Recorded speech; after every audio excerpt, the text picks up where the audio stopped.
ಬಂಧುಗಳೇ, ತಾಯಂದಿರೇ, ಮಾಧ್ಯಮದ ಸ್ನೇಹಿತರೆ, ಸಮಯದ ಅಭಾವ ಇರೋದ್ರಿಂದ ನಾನು ಹೆಚ್ಚು ಮಾತನಾಡಲಿಕ್ಕೆ ಹೋಗಲ್ಲ. ಯಾಕಂತಂದ್ರೆ 4 ಗಂಟೆ 40 ನಿಮಿಷದ ಒಳಗಡೆ ನಾವು ಈ ಜಾಗವನ್ನ ಖಾಲಿ ಮಾಡಲೇಬೇಕು. ಇಲ್ಲದೆ ಹೋದ್ರೆ ಹೆಲಿಕಾಪ್ಟರ್ ಹೋಗಲ್ಲ. ಅದಕ್ಕೋಸ್ಕರ ಹೆಚ್ಚು ಮಾತಾಡಲಿಕ್ಕೆ ಹೋಗಲ್ಲ. ಇವತ್ತು ವಿಜಯಪುರದಲ್ಲಿ ಸುಮಾರು 800ಕ್ಕೂ ಹೆಚ್ಚು ಕೋಟಿ ರೂಪಾಯಿಗಳ ಅಭಿವೃದ್ಧಿ ಕಾರ್ಯಕ್ರಮಗಳಿಗೆ ಚಾಲನೆಯನ್ನ ಕೊಟ್ಟಿದ್ದೇವೆ. ಅವುಗಳಲ್ಲಿ 82 ಕೋಟಿ ರೂಪಾಯಿಗಳ ಶಂಕುಸ್ಥಾಪನೆ ಕಾರ್ಯಕ್ರಮವನ್ನು ಮಾಡಿದ್ದೇವೆ. ಅದರಲ್ಲಿ ಮುಖ್ಯವಾದವು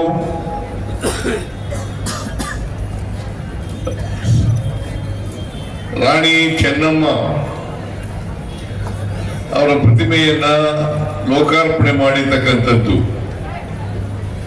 ಶ್ರೀ ರಾಮಲಿಂಗಾರೆಡ್ಡಿಯವರು ಈಗಾಗಲೇ ಒಪ್ಪಿಗೆ ಕೊಟ್ಟು ಅದಕ್ಕೆ ನಾಮಕರಣ ಕೂಡ ಮಾಡಿದ್ದೇವೆ. ಬಸ್ ಸ್ಟ್ಯಾಂಡಿಗೆ ಏನಂತ ನಾಮಕರಣ ಮಾಡಿದ್ದೀವಿ ಅಂತಂದ್ರೆ ಕಿತ್ತೂರು ರಾಣಿ ಚೆನ್ನಮ್ಮ ಬಸ್ ಸ್ಟ್ಯಾಂಡ್ ಅಂತೇಳಿ ನಾಮಕರಣವನ್ನ ಮಾಡಿದ್ದೇವೆ. ಈಗಾಗಲೇ ಕಿತ್ತೂರು ರಾಣಿ ಚೆನ್ನಮ್ಮನವ್ರ ಬಗ್ಗೆ ಮಾತನಾಡಿದ್ದಾರೆ. ನಾನು ಹೆಚ್ಚು ಮಾತನಾಡ್ಲಿಕ್ಕೆ ಹೋಗಲ್ಲ. ಕಿತ್ತೂರು ರಾಣಿ ಚೆನ್ನಮ್ಮನವರು ಸಿಪಾಯಿ ದಂಗೆ 1857ರಲ್ಲಿ ನಡೀತು. ಇದು 1924ರಲ್ಲಿ ಬ್ರಿಟಿಷ್ನವರ ವಿರುದ್ಧ ಹೋರಾಟ ಮಾಡಿದ್ರು. ಅಂದ್ರೆ 33 ವರ್ಷಗಳ ಮುಂಚಿತವಾಗಿಯೇ ಬ್ರಿಟಿಷ್ನವರ ವಿರುದ್ಧ ಹೋರಾಟ ಮಾಡಿದಂತ ಕೀರ್ತಿ ಕಿತ್ತೂರು ರಾಣಿ ಚೆನ್ನಮ್ಮನವರಿಗೆ ಸಲ್ತದೆ ಅಂತಕ್ಕಂಥ ಮಾತುಗಳನ್ನ ಹೇಳಲಿಕ್ಕೆ ಬಯಸ್ತಾ ಇದ್ದೇನೆ. ಸಂಗೊಳ್ಳಿ ರಾಯಣ್ಣವರ ಸಾಹಸ, ಕಿತ್ತೂರು ರಾಣಿ ಚೆನ್ನಮ್ಮನವರ ಶೌರ್ಯ, ಮತ್ತೆ ಆ ಕೆಚ್ಚೆದೆ ಇತ್ತಲ್ಲ, ಆ ಬದ್ಧತೆ ಇತ್ತಲ್ಲ, ಇದಕ್ಕೋಸ್ಕರನೇ ಕಿತ್ತೂರು ರಾಣಿ ಚೆನ್ನಮ್ಮನವರು ಬ್ರಿಟಿಷ್ನವರ ವಿರುದ್ಧ ಹೋರಾಟ ಮಾಡಿ, ಛಲದಿಂದ ಹೋರಾಟ ಮಾಡಿ, ಕ್ಯಾತ್ರೆ ಅಂತ ಒಬ್ಬ ಬ್ರಿಟಿಷ್ ಅಧಿಕಾರಿಯನ್ನ ಸೋಲಿಸ್ತಾರೆ. ಆಮೇಲೆ 2ನೇ ಯುದ್ಧದಲ್ಲಿ ಸೋಲು ಅನುಭವಿಸಬೇಕಾದಂತ ಪರಿಸ್ಥಿತಿ ಉಂಟಾಗುತ್ತೆ. ಇದಕ್ಕೆ ನಮ್ಮವರೇ ಕಾರಣ ಅಂತಕ್ಕಂಥ ಮಾತುಗಳನ್ನ ಈ ಸಂದರ್ಭದಲ್ಲಿ ಹೇಳಲಿಕ್ಕೆ ಬಯಸ್ತಾ ಇದ್ದಾರೆ. ಬ್ರಿಟಿಷ್ನವರು ಈ ದೇಶವನ್ನ 200 ವರ್ಷ ಆಳಬೇಕಾದ್ರೆ ಅವರು ನಮ್ಮವರ ಸಹಾಯದಿಂದಲೇ ಎಲ್ಲ ರಾಜರುಗಳನ್ನು ಕೂಡ ಸೋಲಿಸಿ ಅವರ ಅಧೀನದಲ್ಲಿ ಇಟ್ಟುಕೊಂಡು ಈ ದೇಶವನ್ನ ಆಳ್ತಾರೆ ಅಂತಕ್ಕಂಥದನ್ನ ನೋಡ್ಲಿಕ್ಕೆ ಸಾಧ್ಯ ಆಗ್ತದೆ. ಕಿತ್ತೂರು ರಾಣಿ ಚೆನ್ನಮ್ಮನವರ ವಿಷಯದಲ್ಲೂ ಕೂಡ ಅದೇ ಆಗಿರ್ತಕ್ಕಂಥದ್ದು. ಅಂತ ಒಬ್ಬ ವೀರ ಮಹಿಳೆಯ ಪ್ರತಿಮೆಯನ್ನ ಇವತ್ತು ಅನಾವರಣ ಮಾಡಿರ್ತಕ್ಕಂಥದ್ದು ಬಿಜಾಪುರದಲ್ಲಿ ಬಹಳ ಸಂತೋಷದ ವಿಚಾರ ಅಂತಕ್ಕಂಥ ಮಾತುಗಳನ್ನ ಹೇಳಿ ನಾನು ಅದನ್ನ ಅತ್ಯಂತ ಸಂತೋಷದಿಂದ ಲೋಕಾರ್ಪಣೆ ಮಾಡಿದ್ದೇನೆ ಅಂತಕ್ಕಂಥ ಮಾತುಗಳನ್ನ ಹೇಳಲಿಕ್ಕೆ ಬಯಸ್ತಾ ಇದ್ದೇನೆ. ಆಮೇಲೆ ವೆಲೋಡ್ರೋಮ್ ಇಲ್ಲಿ ಬಿಜಾಪುರ ಮತ್ತು ಬಾಗಲಕೋಟೆ ಈ ಭಾಗದಲ್ಲಿ ಸೈಕ್ಲಿಸ್ಟ್ಗಳು ಜಾಸ್ತಿ. ನನಗೆ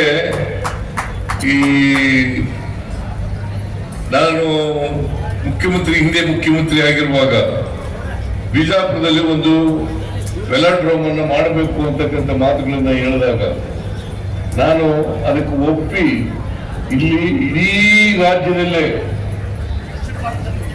ದಕ್ಷಿಣ ಭಾರತದಲ್ಲೇ ಇದು ಮೊದಲನೇ ವೆಲೋಡ್ರೋಮ್ ಅಂತಕ್ಕಂಥ ಮಾತುಗಳನ್ನ ಹೇಳಲಿಕ್ಕೆ ಬಯಸ್ತಾ ಇದ್ದೇನೆ.